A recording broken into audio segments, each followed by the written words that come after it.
Welcome to our meditation retreat.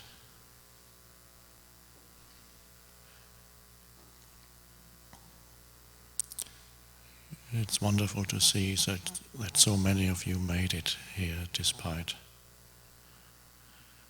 the events of the last few days.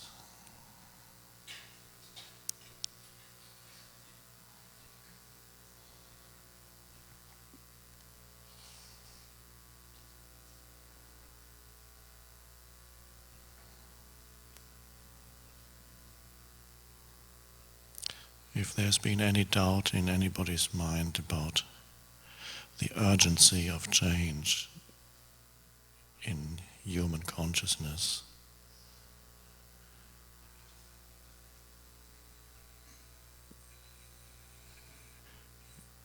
it's become very, very obvious now how urgent that inner transformation has become. If we are not to be condemned to repeat the past over and over.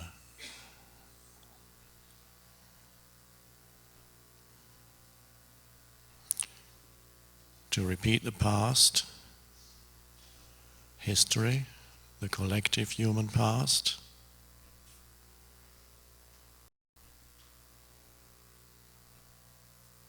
a lot of which is a succession of events, dreadful violence that we witnessed recently, and also the past within, the conditioning of the human mind,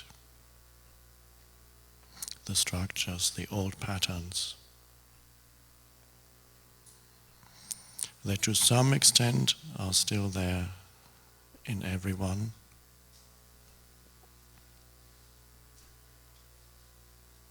In some humans in a much more acute form.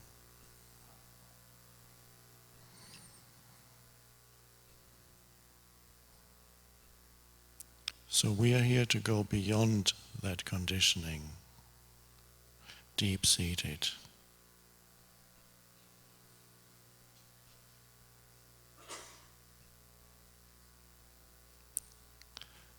And to go beyond that requires alertness, attention, presence. So I'd like to open the retreat by ringing this bell, and the sound of that bell is a call to attention. And that is our continuous task for the next few days. To be in the state of alert attention that does not deny anything that's happening, allows it to be, in a state of openness.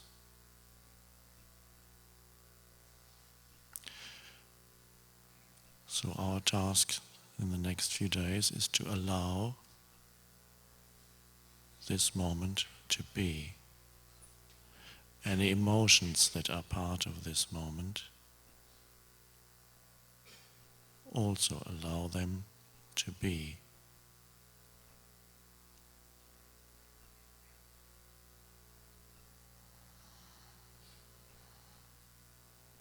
And that allowing creates a space around it. If it's an emotion, through allowing it, and emotions will come up, especially at this time. And not to deny, we are not here to deny any of that, but to allow it so completely that through the act of allowing,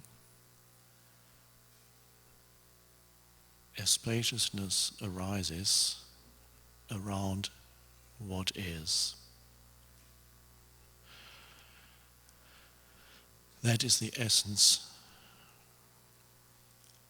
of spiritual realization. That's also the origin from where comes all healing, renewal.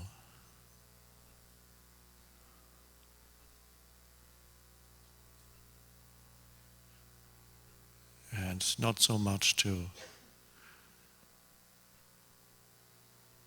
be aware of that spaciousness around events, of anything that arises at this moment, realizing that that is the essence of who you are.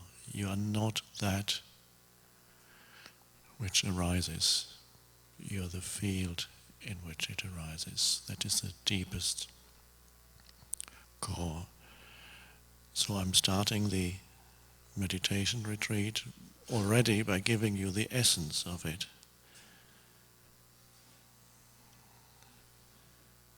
So you could even go home after this.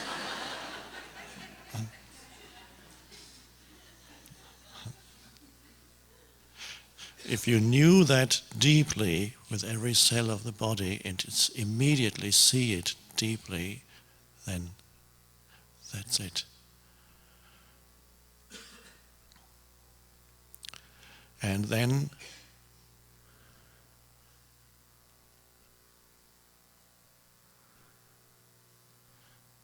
you would realize also the truth that is so beautifully expressed in this big book, Course in Miracles. That it's at the very beginning, there's a summary. It says, these lines summarize the whole course. And they say, nothing real can be threatened.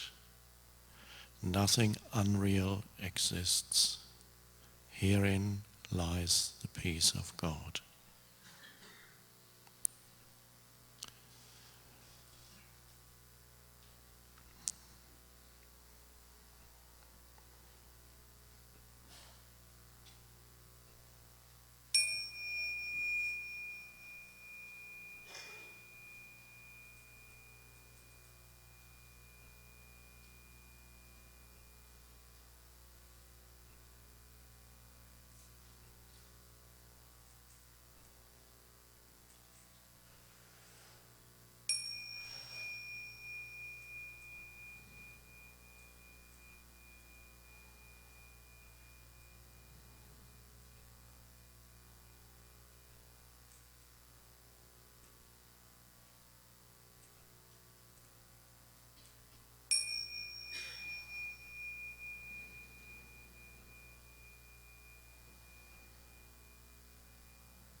To allow this moment to be requires you to be in that state of alert attention. Otherwise, that which arises at this moment as a thought, an emotion, or an external event will draw you in completely. Your sense of self will be drawn into that. This is to be identified with thinking. The continuous stream of thought means your thought stream draws in your attention so completely that you're totally trapped in the conditioned structures of thought. And that state of inattention is the state out of which what we call evil, which is deep unconsciousness, arises. So the root of that deep unconsciousness that manifests as evil in the world is the state of being asleep, spiritually speaking.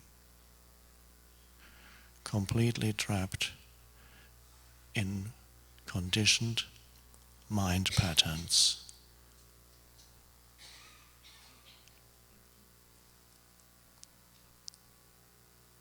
So our task here is to be aware of that in ourselves.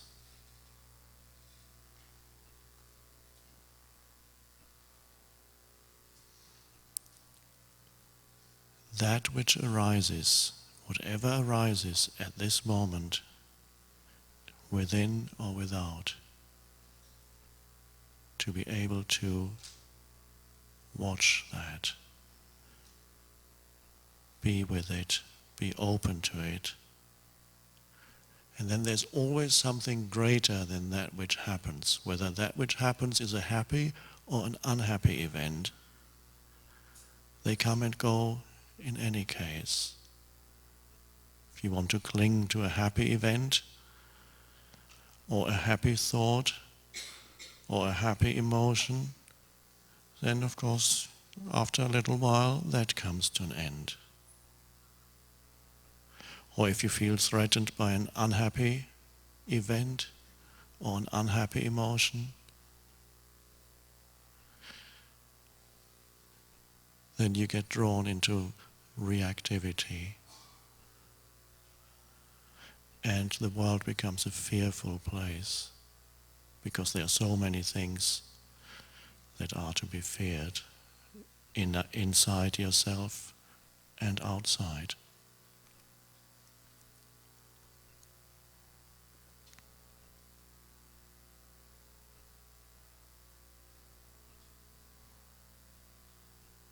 Many thousands of people died a violent death not far from here last week.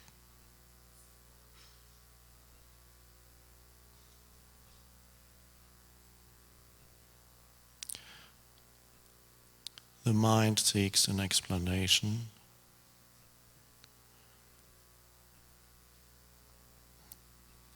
I don't want to give you any facile explanations. First of all, to see that that's what happened.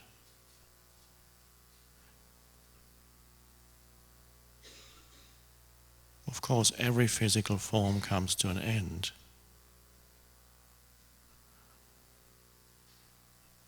But it always seems very sad if it comes to a very premature and violent end in that way.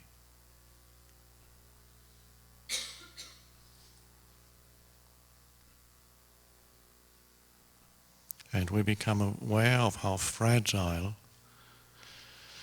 the fabric of phenomenal existence is, how quickly what seems so solid and real can dissolve.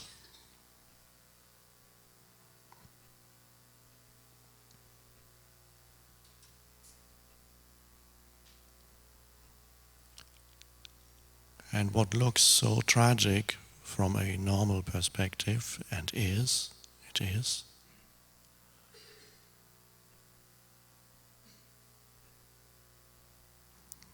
if you have read accounts of people who faced the imminent possibility of death and survived, or people who underwent a so-called near-death experience,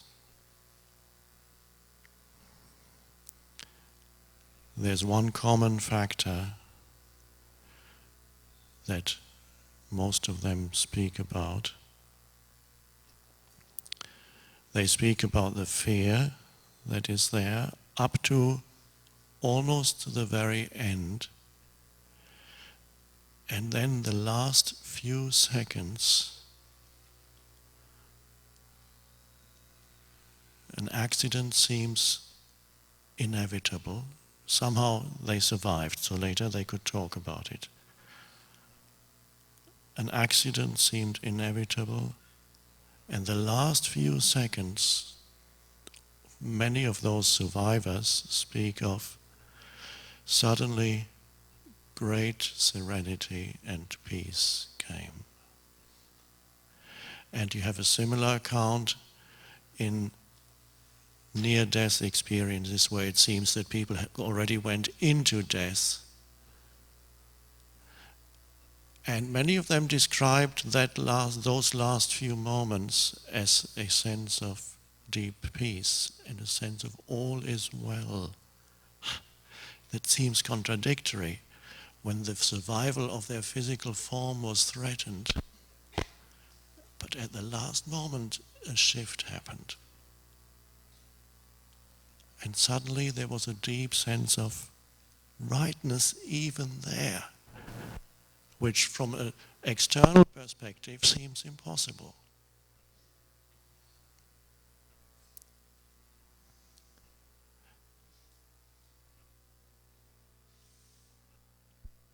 And that is that peace that comes, and I'm sure it came to many of those who died in the last few seconds. It came to me. I died psychologically, and the whole psychological structure of the self died through intense suffering. And again, there was the same experience of deep peace suddenly when it all collapsed. There is another side to it. Even to what looks like an unmitigated tragedy and disaster. It's on the surface, this is not the case when you look at it from the surface. There is the redemptive factor at work. And that is the realization that you are not this form identity as which you appear temporarily in this world.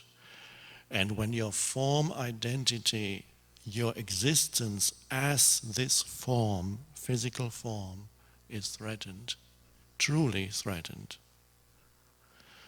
then there's the possibility of spiritual awakening.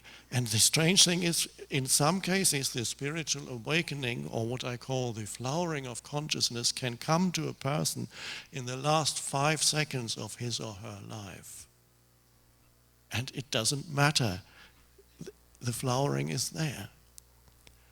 And according to the ancient Tibetan Book of the Dead, which is read by the monk to the dying person, even after the physical body has died, there's a thread that runs through the Tibetan Book of the Dead, and that is at various stages, even after that, the possibility for you to recognize your essential nature comes several times. You miss it, and then another possibility comes. If you miss them all, then okay, then, as they say, I'm not wanting you to believe anything, but the book then says, then okay, you reincarnate again. If you miss that, then you will be forced into the cycle of reincarnation.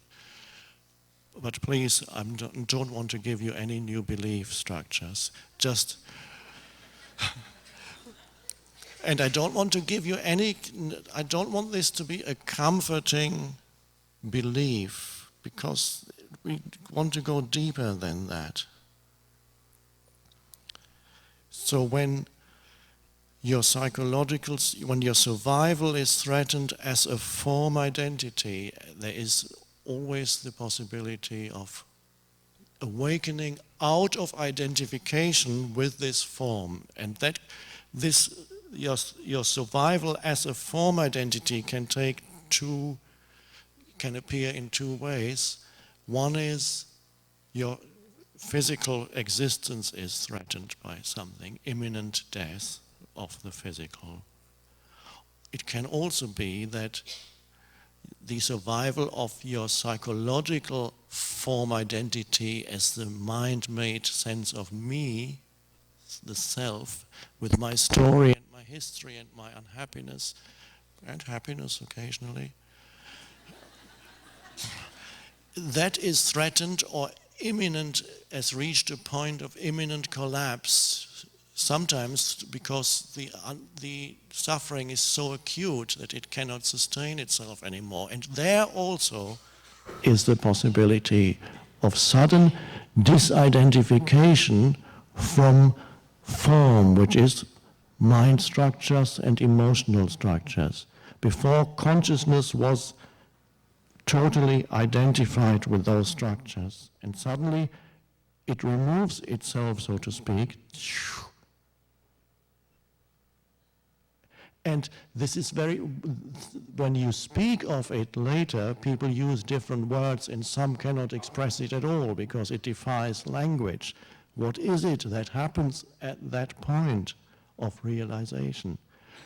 And some people to whom it happened all they can say, and this was the case with me when I died psychologically, all I could say was, there's so much peace suddenly, both within, and it even seems as if the peace were outside, even in the traffic. It seems to be even in there. I couldn't understand it. So many say, such serenity, such peacefulness, and yet aliveness, and perhaps cannot explain any further where does that come from? What is that? In the very face of death and disaster, how could that suddenly appear? And then, fortunately, there's a further possibility for that awakening. Otherwise, you would have to wait for disaster to happen, or your physical death. The other possibility arises through spiritual teaching, not teaching in the form of learning new things, but the power of a teaching that arises out of that state of realization. And all then a few pointers are given, but there's a power behind those pointers. And so one could say, you are here also to die to your form identity, to your complete identification with me as this physical, psychological form, which is a very fearful state. Because everybody knows, no matter how much you deny it, that it's only a matter of time before that goes. Whether it goes when you reach the age of 95 or 100, whether it goes in a violent explosion created by a madman, or whether it goes when you least expect it and you slip on a banana skin and break your neck and it's gone. Death comes in many disguises, but it's always the same.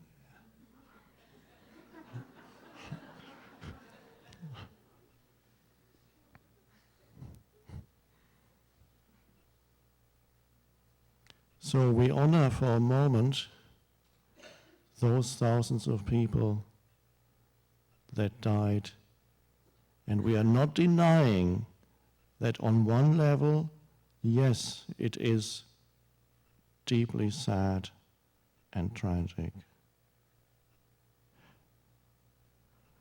And we also see that there is a deeper level to it.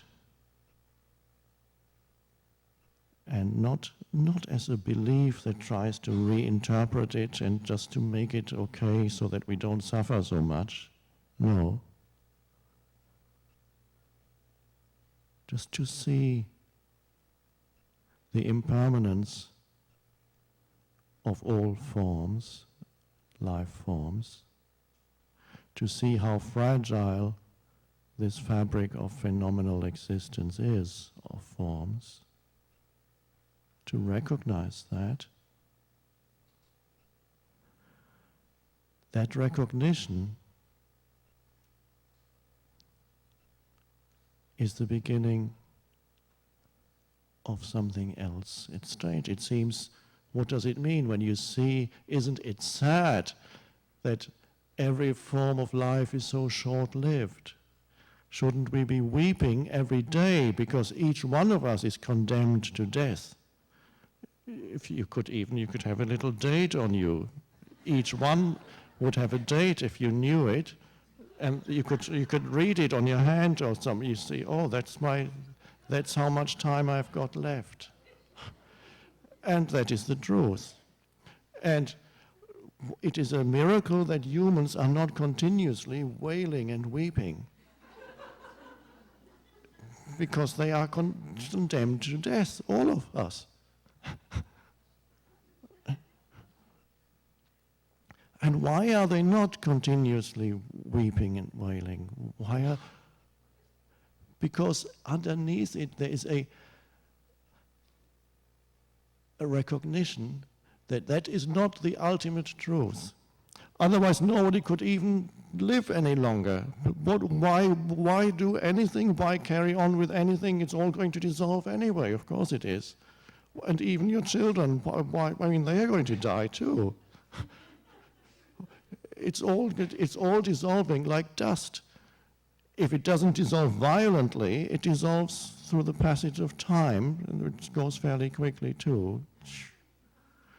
So if you saw this room and a speeded up version on a film, which condenses 2,000 years into 1 minute, and 2,000 years is very little on a planetary or cosmic level, then even the seemingly solid objects, you would see them crumbling to dust.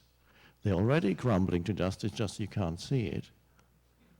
And that would be an amazing eye-opener if you could see all of phenomenal existence within 1 minute, gone.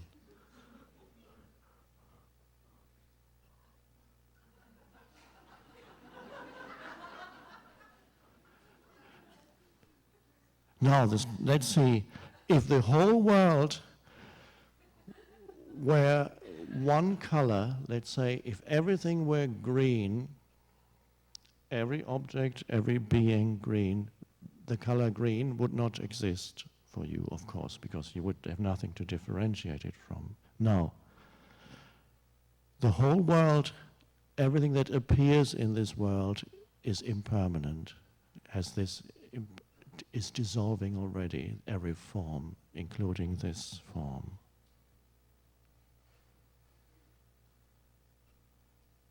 If there were nothing else, remember the analogy I just gave you with green, if there were nothing else, you wouldn't even know it. If there were only green, there would be no green. If there were only impermanence, there wouldn't even be the knowledge of impermanence. The very fact that you can know it and see it and be aware of it, not as a thought, but just as an awareness, an aware presence, and there's simply the looking, there's simply the seeing of it. So if you see how a form dissolves slowly or violently, and simply your eyes remain open, so to speak, I'm using seeing both literally and metaphorically, and you're simply in that state of open, almost astonishment,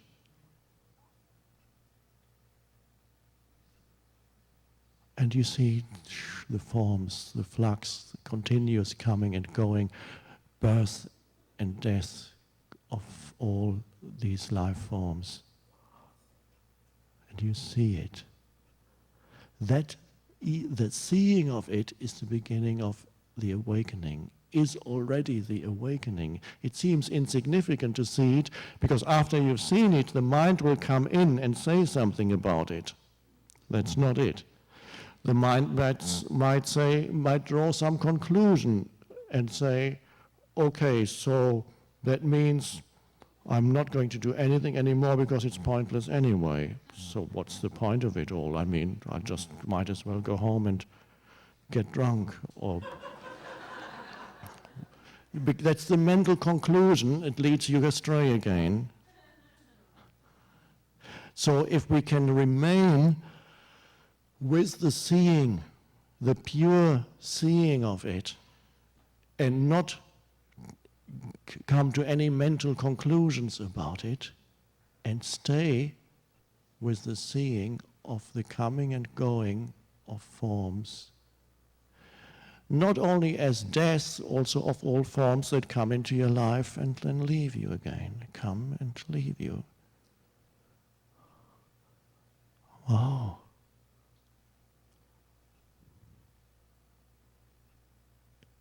And there you are, present. There's a presence, suddenly, that seeing, that awareness is we need to be very careful here. At this point, it would be best for me to walk out of the room, stop speaking.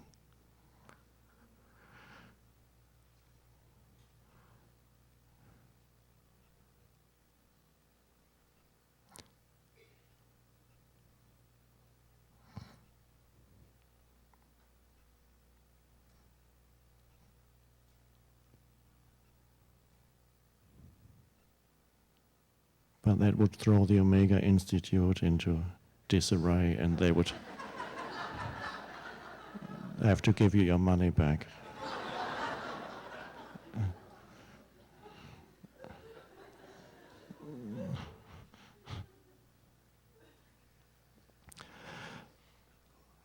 When I give it more labels now, there's always the danger that you get lost in mental labels, and if you don't realize that every word I say is simply a pointer, just a different pointer, slightly different perspective.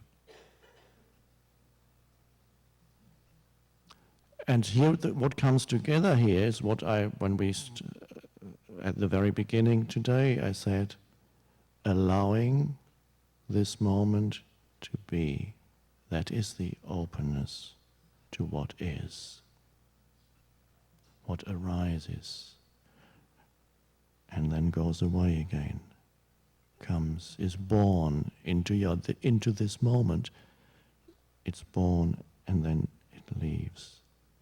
To allow it to be, and that is the same. It's just now a different perspective on it. Is to see how all the forms that appear in your life as the form that this moment takes, there's only this moment ever,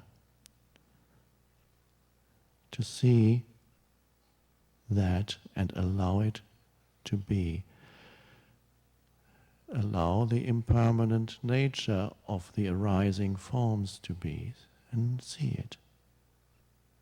You don't even need to mentally label it, not even say, yes, it's all impermanent.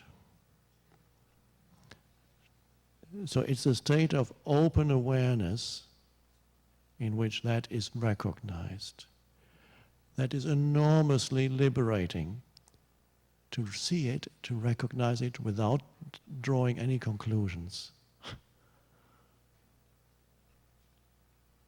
And that is what is arising already from within you, is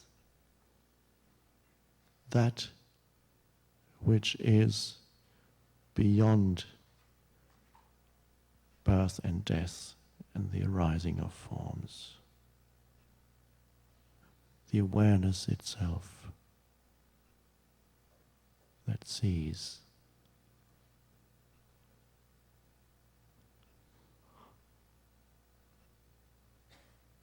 And it is that which people who face imminent death, perhaps in the last few seconds of their lives, realize. That is the disidentification from form, from having your sense of self completely identified with a particular form, and then spend the rest of your life in a reactive relationship to whatever happens at this moment, the little me reacting. Every form either will enhance your sense of form identity. I need this, I need you, I'm not going to let this go, I'm not going to let you go. Or other forms threaten your sense of form identity. Go away, don't want this. I don't want this moment, what's happening, I don't like what's happening. Push away what's happening at this moment. That's a very common thing. It's threatening, forms are threatening. So when you are only here as a little form identity, you are in a continuous reactive relationship to what happens around you, personalized and reactive. And you're always looking out for the next threat to your form existence, often psychological threat, defensive and hold back. What does he want? What does he want from me? Or you're looking out for something to enhance this always deficient sense of self.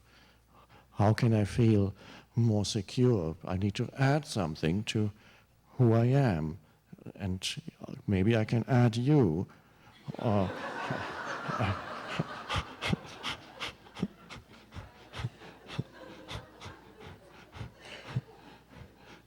Maybe if you all think that I'm great, then I can add that. That would be great, wouldn't it?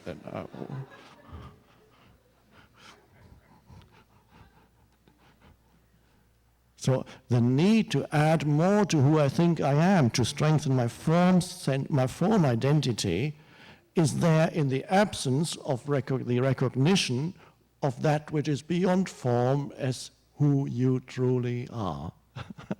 So when you don't know that you are condemned to reenact those egoic patterns. Egoic means simply identified with form as me, physical and psychological image of me, my story, which is not complete enough, therefore I need to add more. And the little me might even look for enlightenment because it thinks that it is an experience or it is a firework that I can add to the store of my experiences as the supreme experience, because I've already got the big car and the big house. I've got that in my sack of experiences already, but it's not enough. I thought it would be, but it isn't. So I'm now looking for the greatest experience to add, and then I'll be okay. Of course, when I'm enlightened, I'll be okay. So I'm looking for an event in time to happen, and that's going to be it. And surely it will be some big fireworks going off inside, probably, when I'm enlightened.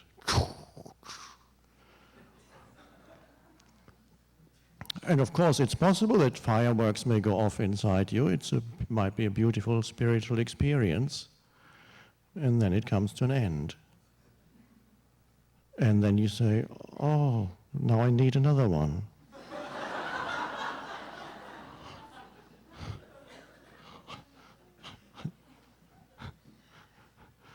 So we are not here, well, maybe one or two of you came for that reason, but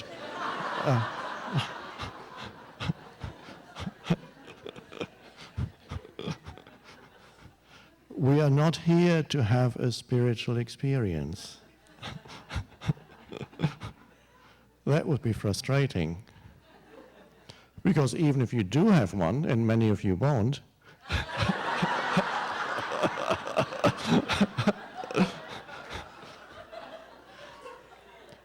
even if you do have one, you would have to go home again.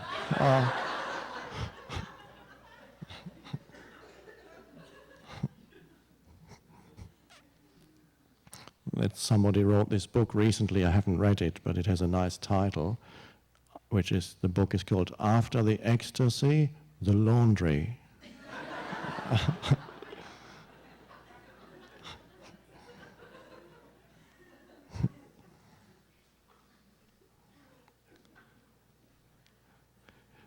So there is when you're identified with the mind is looking for more.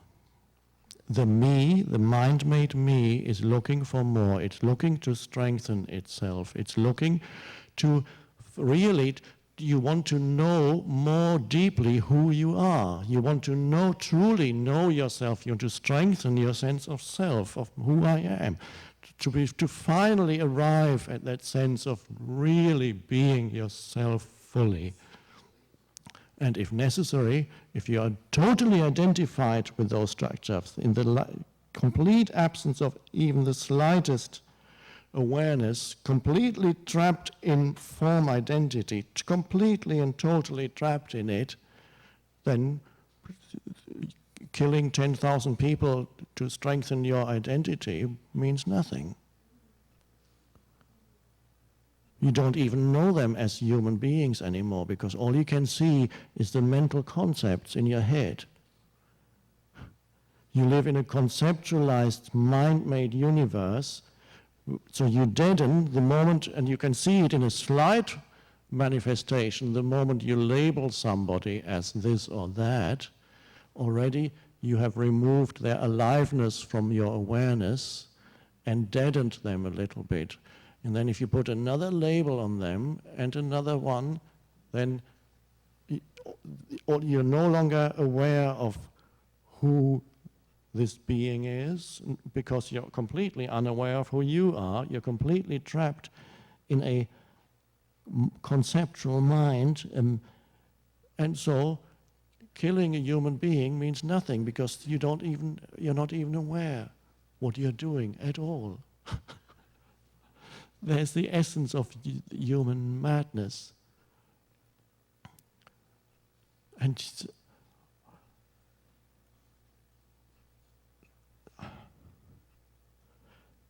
now, nobody in this room is at that level of unconsciousness where you're so trapped in your form identity that you would do anything to strengthen it and to be right. But those mind structures do operate in a more, not quite such a violent and total way, but in everyone, if you are alert, you can see your own mind structures that impose labels on other humans, on nature, on anything, and then relate not to that human being, but you suddenly have a screen between yourself and that human being, which is your mental label, and you're relating to that mental label.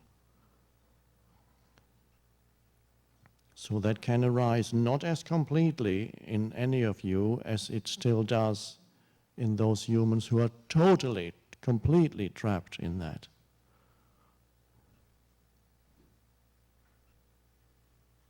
And of course there are areas on the planet where this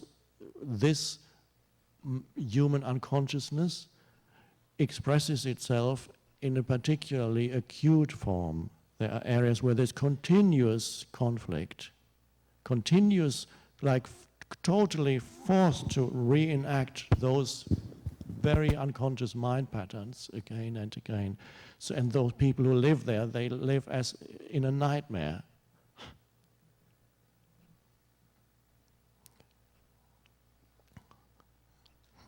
I read in the newspaper one Israeli woman said to an American a few days ago, a woman who lives in Israel said to an American visitor, "Welcome to my nightmare."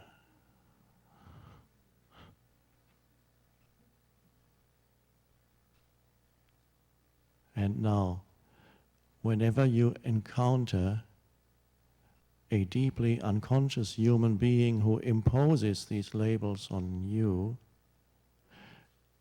and it's not only those mind structures, because those humans who are deeply unconscious are also completely unaware of the enormous amount of pain they carry within.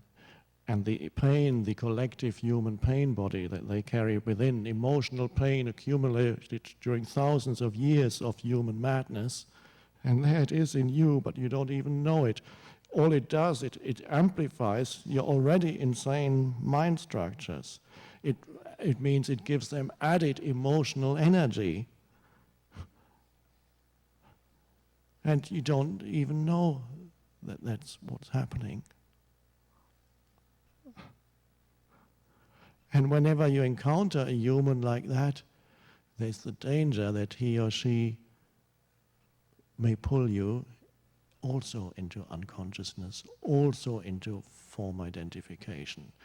So the encounter with a highly unconscious human being is always, there's the question, when you encounter such a human being, are you going to be pulled into to the same level of unconsciousness? And that danger is always there. And on a personal level, that happens when you encounter another human being with a strong pain body and is being acted out, and you're maybe attacking you, if not physically, verbally, accusing, you did this, that, you. And what the pain body wants, it wants you to have pain, so it can, and give me more pain too. It wants, please, pain, pain. And so unless you are very alert there, you will get drawn into that also. Reactivity will come in.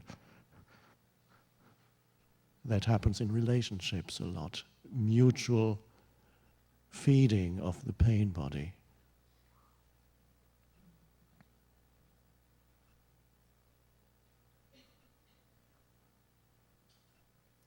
And collectively, the challenge that collectively is being faced in America now is whether they collectively will be pulled to the same level as of unconsciousness.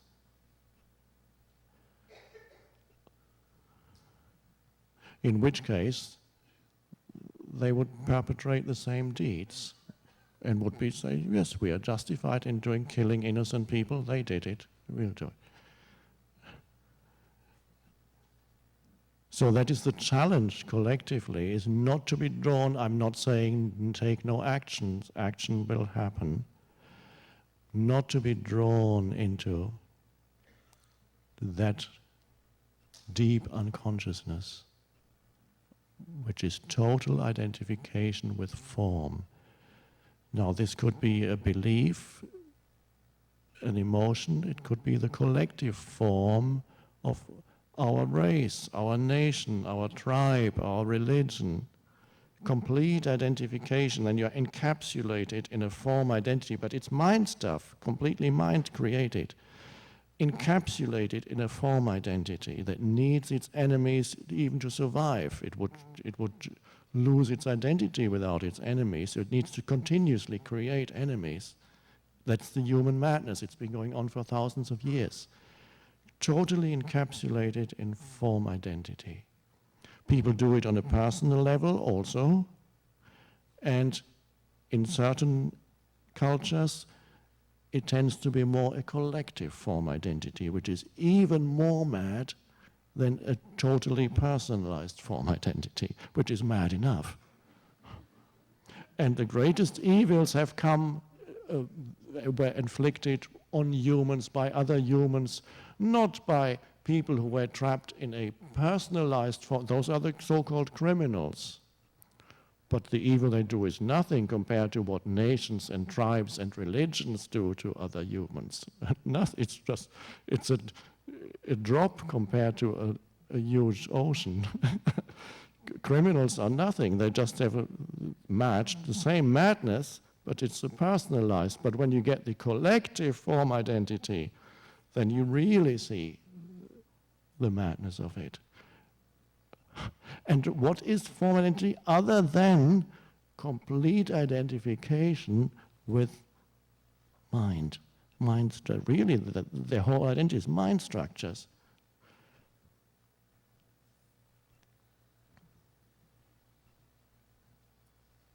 So the challenge that America is being faced with is to stay, not to be drawn completely into that as a reaction. And ours being together here this week is more significant as far as the collective consciousness is concerned, is more significant than it appears on the surface. A field, a group of human beings going beyond that, still relatively rare, but arising more and more on the planet. Although at the moment all you see is the unconsciousness which has resurfaced. And you find that in yourself too, on a personal level. The resurfacing of old mind structures can happen also in yourself. It may even happen during these days. Occasionally, your pain body may come up. Now, the expression of that won't be as violent as the madness we are witnessing now, but the root of it is the same, identification with form, with complete absence of spacious awareness. And then, of course, a complete inability to see any other mental position than the one that you identified with, which is your form identity. A total inability to see any other perspective than this one. That is because this is me, or us, which is a big me.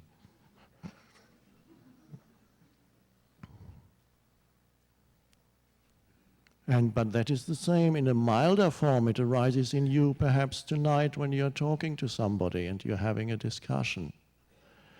And a certain emotional violence flows into defending your standpoint. Because you know you're right. And there comes the emotion with it. And you can, if you sense within yourself the enormous momentum behind mind structures energized by emotion, and when you speak, if you can observe, perhaps, and it seems not related, how is that related to the destruction of what happened a few days ago? And the strange thing is, it is related. To see, it seems so harmless to defend your point of view, but it's, if you at the root, this is the root of the same unconsciousness. I'm not saying no longer have any point of view. No, you have a point of view, and say this is my point of view. But the strange thing is, whatever you express through the mind, any thought you have concerning something, is one perspective on it. Any situation, one perspective. Okay, you could shift and move to another perspective. It could be true too, but not a single one is totally true. About almost any country in the world, one could probably put a credible case that this country is the worst country on earth. And then you could put a credible case that this country is the best country on earth. Perspectives, viewpoints, mental positions. The truth is far greater. You can never encapsulate it in one mental position. Again, express a mental position, but not be a mental position. When you are a mental position, what you can still do is that you know that this is what's happening. Here we go again.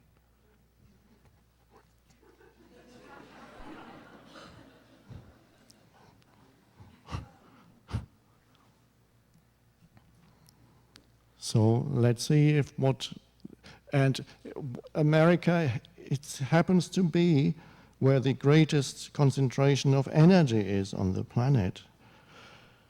So what happens here is decisive for the future of the planet. And is it going to go more unconscious? Or which way is it going to go in the face of this challenge? America is a country of extremes. There are, even before this happens, there are extremes of violence, extremes of this, extremes of bigness, extremes of also spiritual things arising. Extremes of good and bad. Enormous, because there's so much energy here, you can see the extremes of good and bad more clearly. And so this is why it's so important what happens here now for humanity.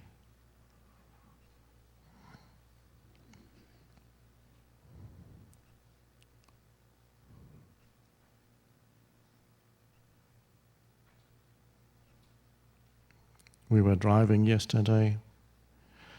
The only way I could get here was to fly to Toronto and then drive down here. And we were in the car,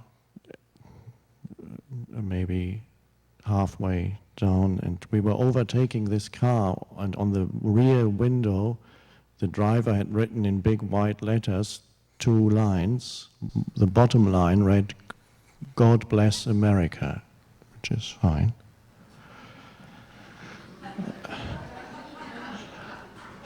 And the top line said, "Kill them all."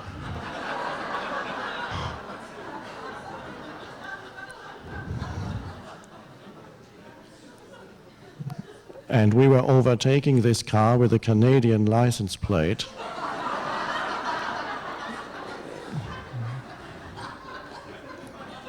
I was hoping that them all did not include Canadians.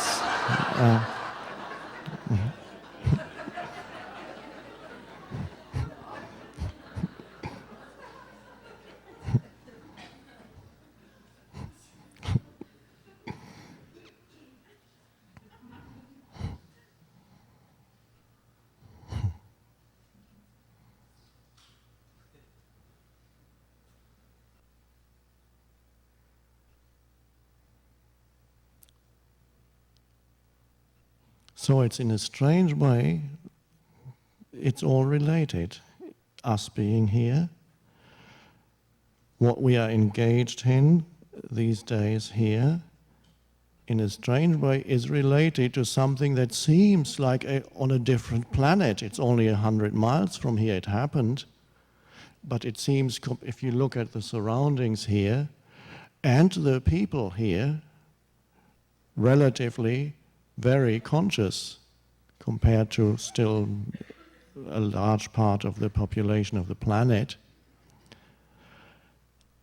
So it seems there are 2 different worlds, us here and the events that happened there. This is almost like a heavenly realm, and there it seems hell on earth happened, and yet they are not separate, they are related. And the inner work, for lack of a better word, that we are doing here is very closely related to what happened there. And this is what I've just been addressing here, to see how it is related, how your inner structures, those things are only more acute manifestations of that which each human being carries within. And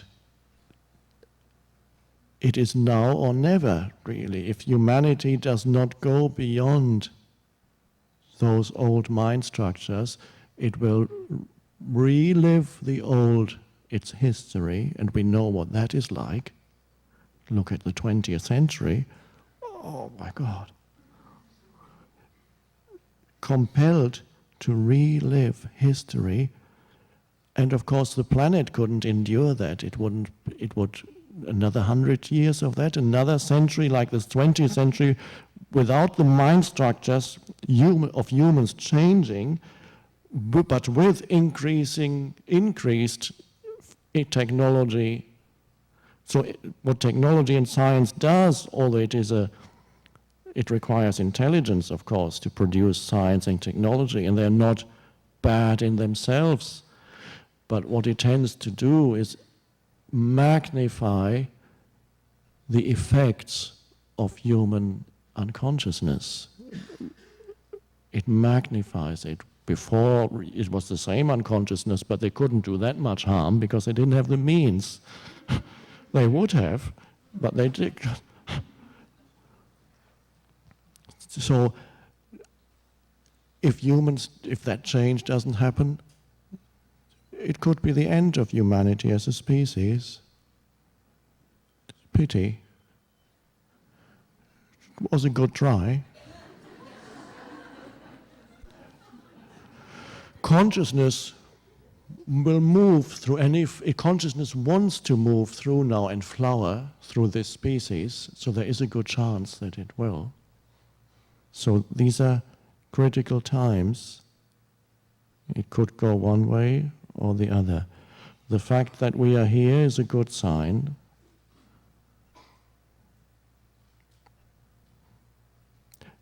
And change is happening.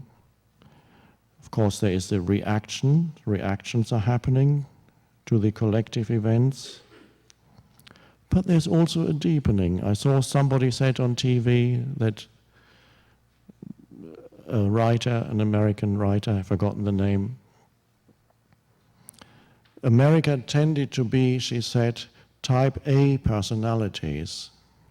I'm not quite sure what that means, but I assume it means extrovert, doing, going out, getting things done, doing, type A. And she perceived a shift from that, a deepening, a going within, which is, I have also seen, but there's also the reactivity happening in others. So we'll have to see which way it is going. The country could be swept by reactivity and unconsciousness, or there could be a deepening. And then if action is necessary, it would come out of that state of consciousness. It would be different from reactive action.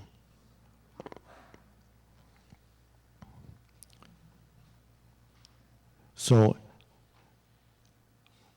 how to be here these days that we are here?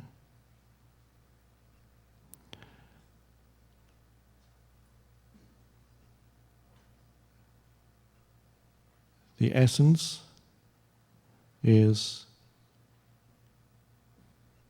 to remain awake to what arises in you and allow it to be. Observe thought structures, emotional fluctuations in yourself. Let them be. That's the spaciousness around them. Observe your mind. Either the mind when it's talking to yourself, to itself, the inner monologue or dialogue. Observe your mind also in interaction with other people. The energy behind it. And one could say a little tip for you for the next few days, and this is a good tip even to take beyond this retreat, is not to take your mind too seriously.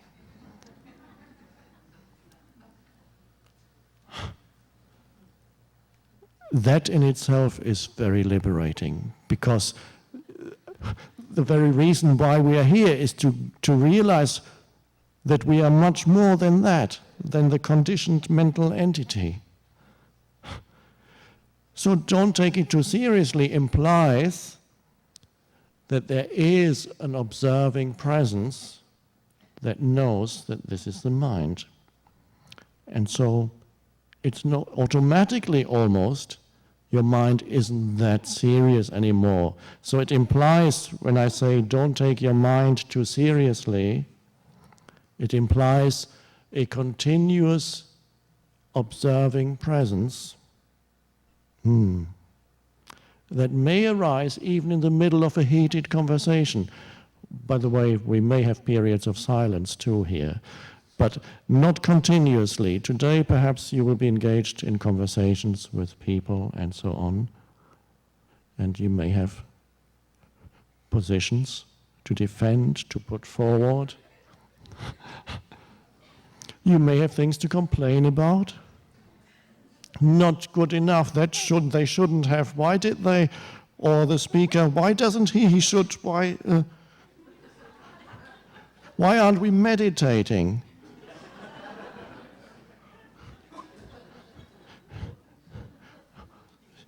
This should, that should, they should, why doesn't he, don't they?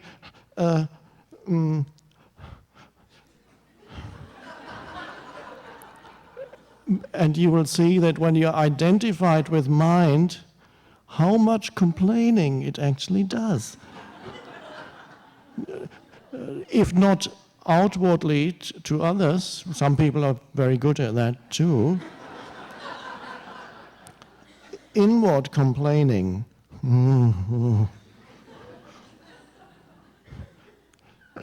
It's a very deep-seated, because complaining, what is the strength? Why is that? And how is that related to the events in New York? When you complain, you are right. Somebody else or a situation around you is wrong. By being right and making someone or a situation around you wrong, you have strengthened your form identity, the me.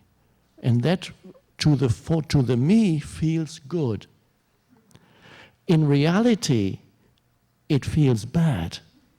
If you truly knew how it feels, you would know that it feels bad, and your body knows that it feels bad because it doesn't like that energy field. It actually gets sick if you are in that for years and years, because there's a continuous contraction.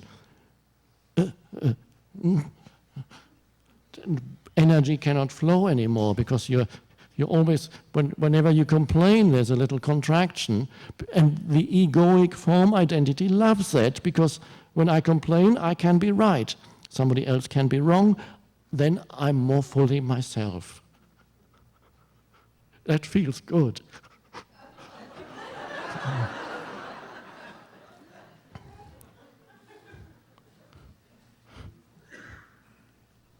So to watch that pattern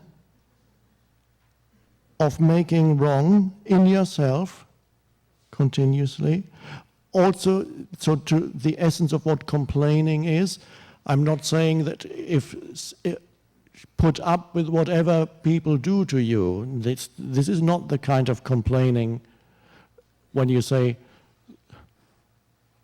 stop treading on my toes. That's not complaining. I'm not talking about that. Or take your hand out of my bag when somebody's about to take your money.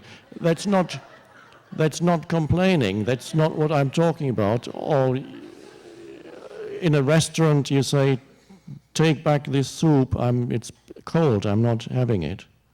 That's not complaining either, but it could become complaining in a restaurant when you then say, how dare you put this, you give me this cold soup. What are you doing to me?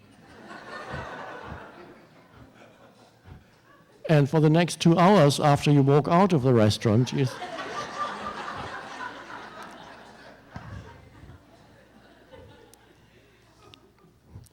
so to watch and to catch the complainer in your head, which is a very deep-seated mind structure, And it seems innocent enough, a little bit of complaining can't do anybody any harm.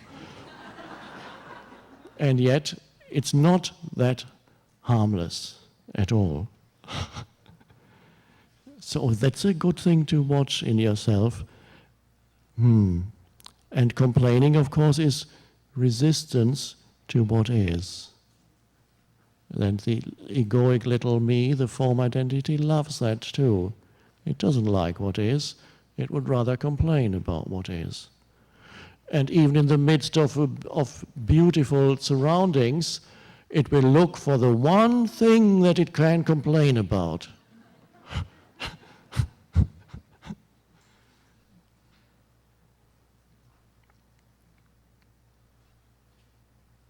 So you are here also watching your mind and not condemning yourself when suddenly you realize that, for example, you have been complaining for the past 10 minutes or 2 hours in your head. Things may come, you're here for a few days, so many mental streams may arise in you. There may be one mental stream that says, well, I haven't had a spiritual experience, this obviously isn't working for me. I mean, I might as well go now. What's the point? I mean, think all the things I shouldn't have come here. I mean, I have so much to do at home to deal with.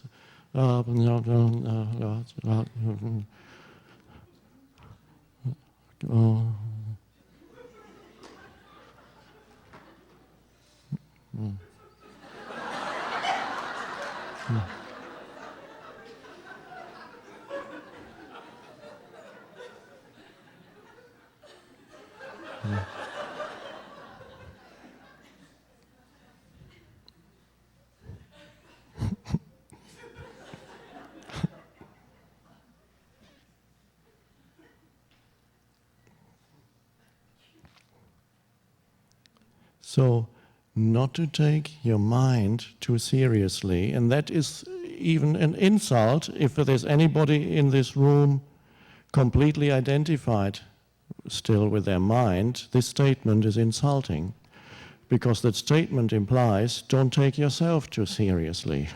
What do you mean? I am serious.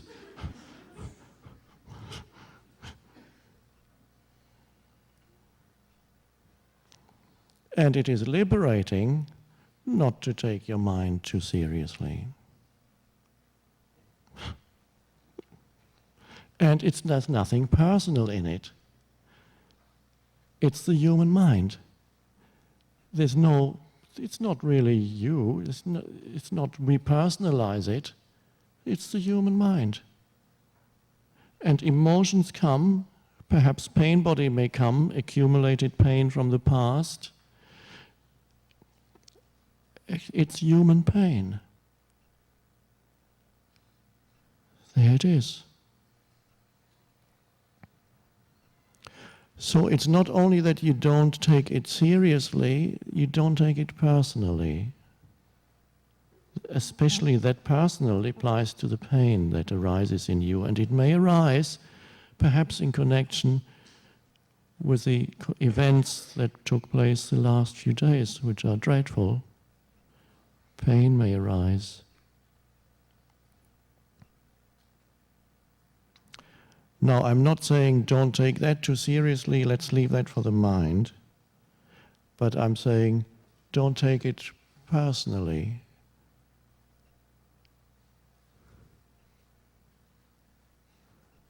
This has been going on for thousands and thousands of years. The same violence, the same pain.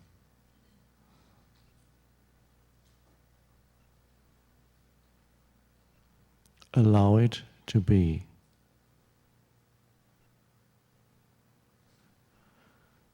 Human pain.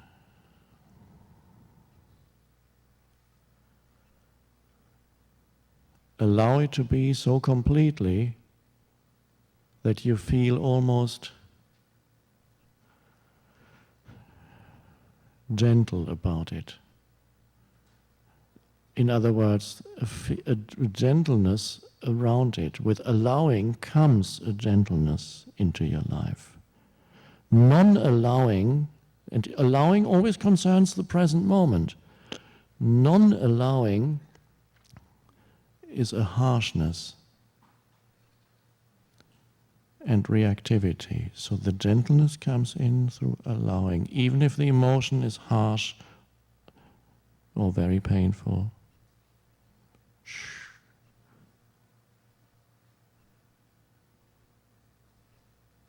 So there's a space around it.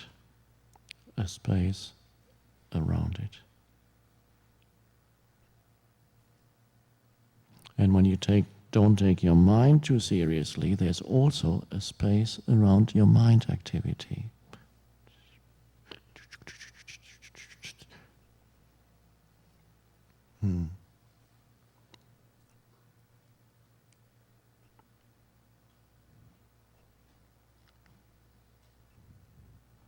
So this is why we are here. And it is what could be greater than to step out of all that conditioning to a new level of consciousness. Not new in the sense that it hasn't been there before. The ancient teachers pointed to it.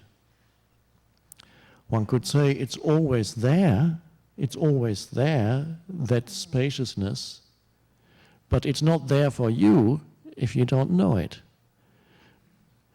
You cannot do away with it and you cannot create it. It is the essence, it's consciousness itself, the vastness of the unconditioned consciousness. It's all pervasive. It is grace when you know it. It appears in your life as grace. When you don't know it, all the shutters in the house are closed. You'll sit in darkness, and the house is flooded by sunlight. That would be the same. Grace is there, but you don't know it. So in that sense, it's not there for you.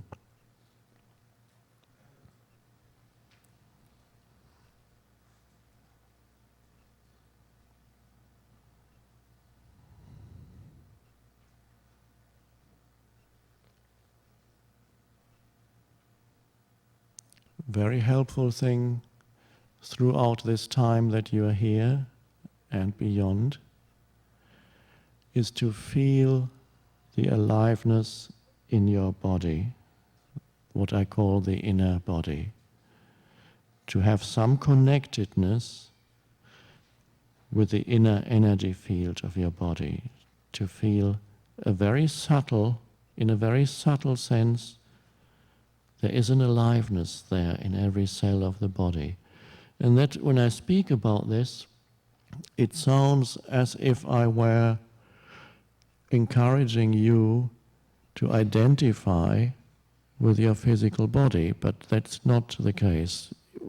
It's sensing that which pervades the body, but in itself is not the body, the very life, the very consciousness that appears temporarily as the body.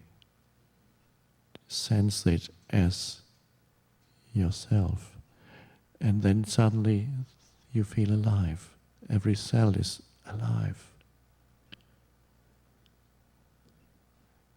And you can still pay attention to your surroundings. That takes your away attention from thinking. Relatively little thinking is needed here.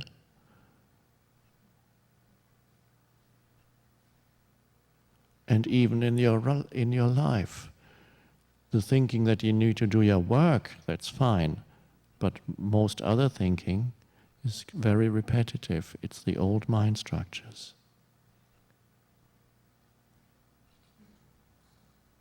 I'm not telling you to stop thinking because that would create a further problem.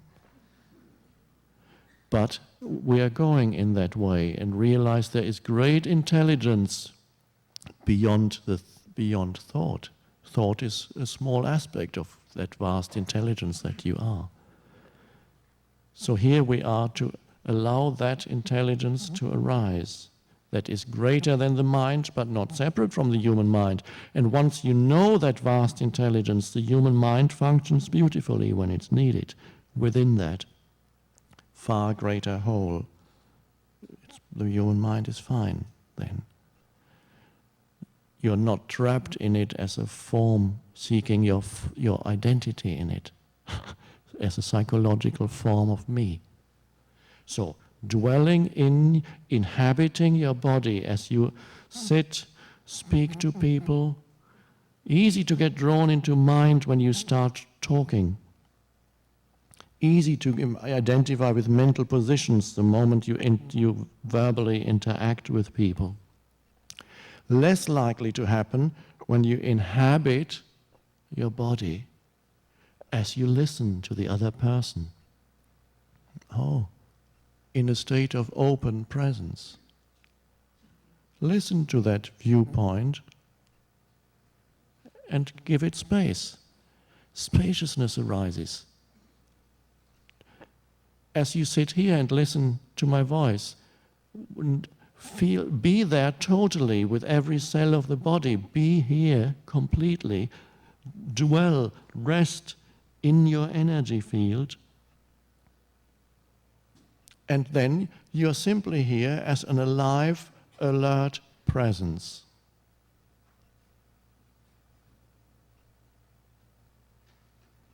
And you can be that alive and alert presence without the baggage of past. It's not completely gone.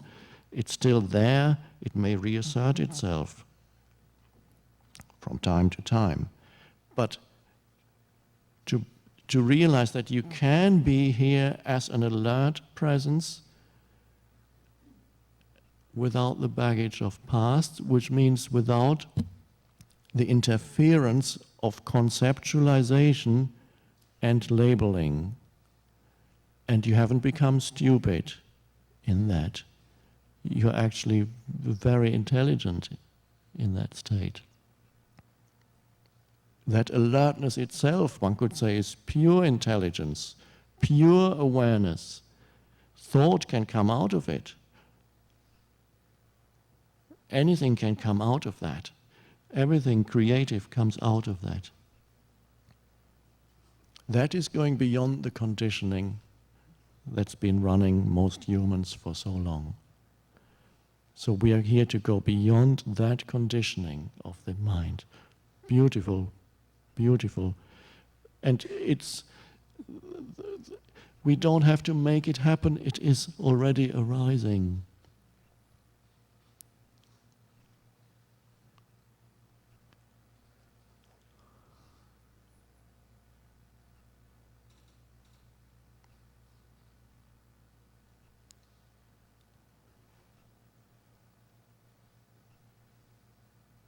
We will have a moment now of meditation, and we will begin on meditating. We honor the people who died those few days ago, and emotions that arise, we allow them to be. There may be sadness. There's no need to convince yourself mentally that all is well. No. Whatever emotion is there, you allow it. But you allow it completely. Sadness, or anger, or a mixture.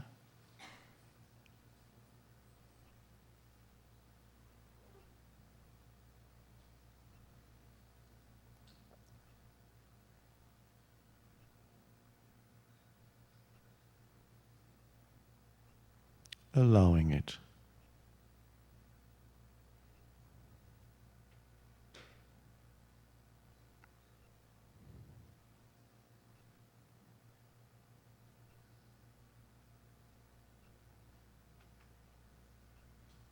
May they know who they truly are beyond form.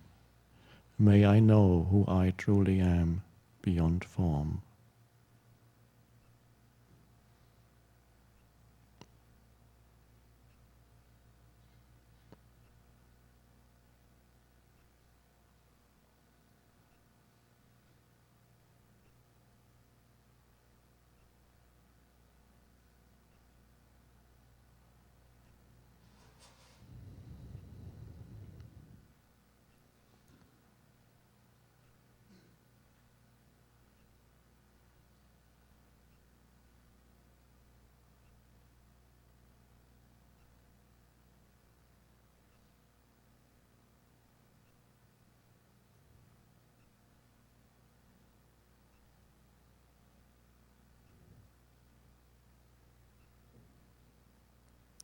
See the fact of impermanence of all forms dissolving. Allow that also to be.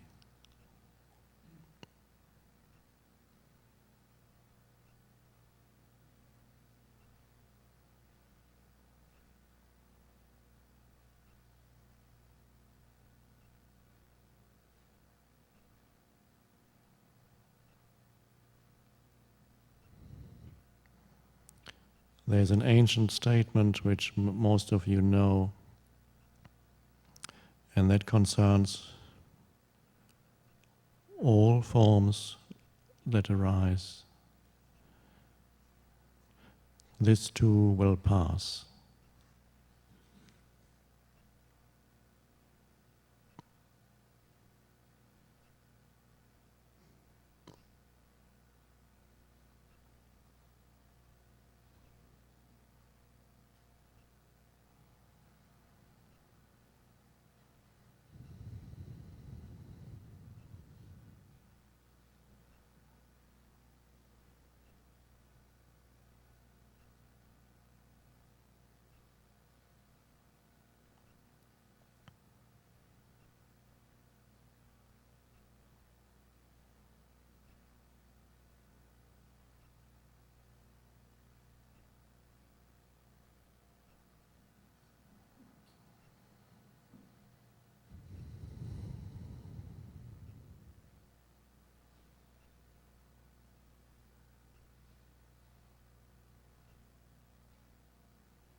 And if you allow the emotions that are there, or any thoughts that are there,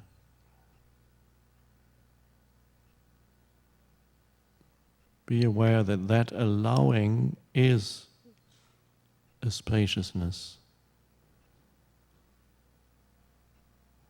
a stillness.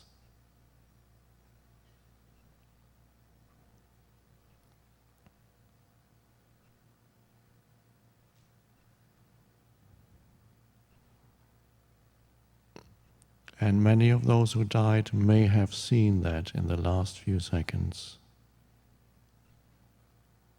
And that is the flowering of consciousness.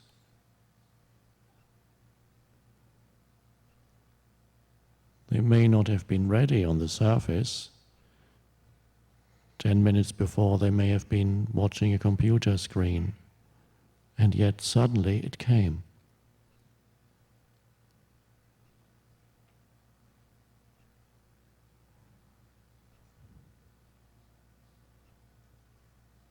And here the same death really is coming to you more gently.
You can only be aware of the sacredness of life when you go beyond the forms of life.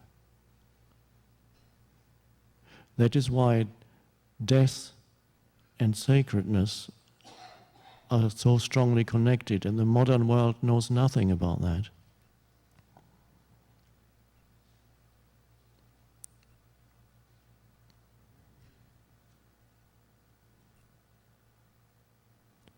Whenever a form dissolves, death, that's called death, something shines through that is not the form, but it's the essence of the form.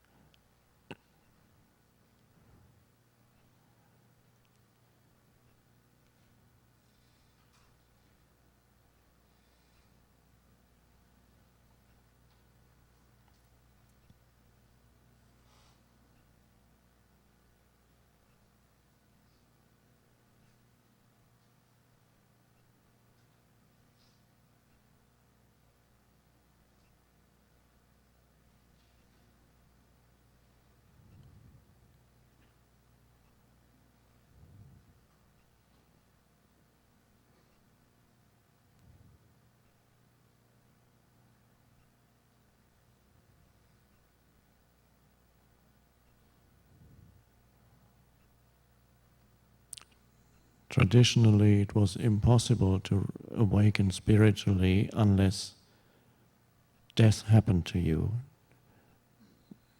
psychological or close to physical death. Psychological death means you lose all the things that gave you your sense of self.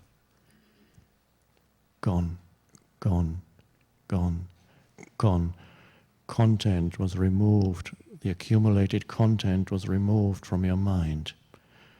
And the last thing that goes is even beliefs, things that you could explain. The world doesn't make sense anymore, even that's gone. And you thought what this world was all about. Loss, death, loss, loss, loss. Dreadful on the surface. And yet, some of those people suddenly woke up, awakening, and realized they are not the content of their minds. They are not their form, their mental form. And it's usually simply realized as deep peace that cannot be threatened by anything. If it could speak, but usually that peace can't even say anything, it's just peace. If it could speak, it would say, there is no death.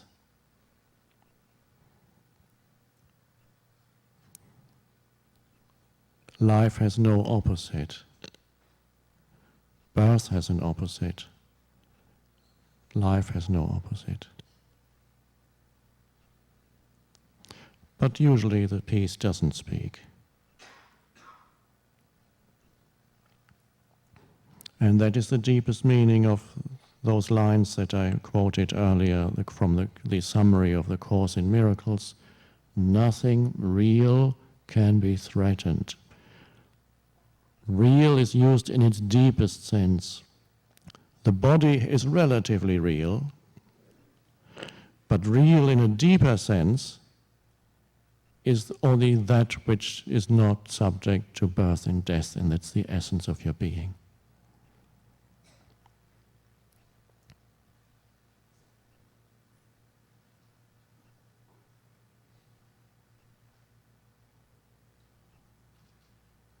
And you cannot grasp that.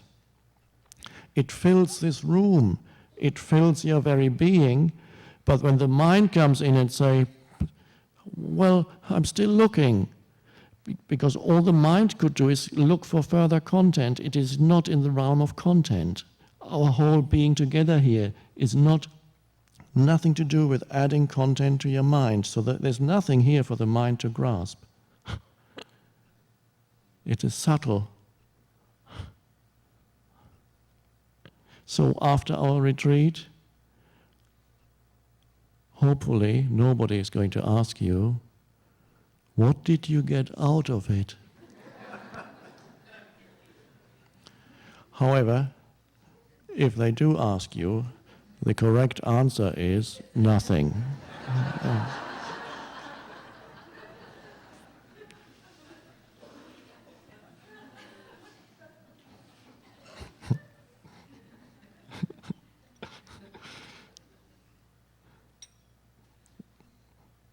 Imagine the mind starting off. What did you get out of it? Well, let me think. Well, on the one hand, on the other hand.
Thank you.